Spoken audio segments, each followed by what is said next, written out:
Hello বন্ধুরা, সবাই কেমন আছেন? শুভ সন্ধ্যা সবাইকে। এই যে আজকে পিৎজা নিয়ে আসছি আপনাদের সামনে, মানে এটা আমার স্পেশাল পিৎজা বলতে পারেন এক কথায়।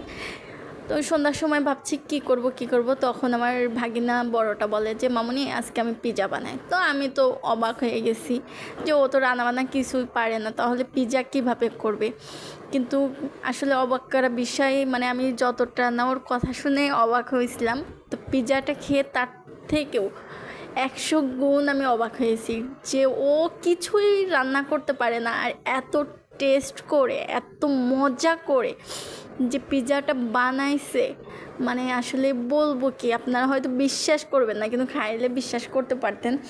তা আমার কাছে খুবই মজা লাগছে, খুব মজা লাগছে আসলে।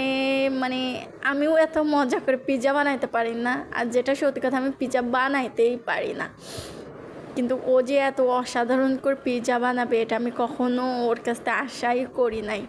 আমি ভাবছি হয়তো কেমন না কেমন হবে, ও পারবে না। কিন্তু এটা শিখছে আমার ননাসের কাছ থেকে, মানে ওর আম্মুর কাছ থেকে আর কি। ও পিৎজা বানানোটা শিখছে। কিন্তু আমার ননাসে একদিন পিৎজা বানায় খাওয়াইছিল, কিন্তু যেটা বলি, আমার আপুরটা এত মজা হয়েছিল না, কিন্তু আমার ভাগিনারটা যতটা মজা হয়েছে। ধন্যবাদ সবাইকে, ভালো থাকবেন, সাপোর্ট করবেন।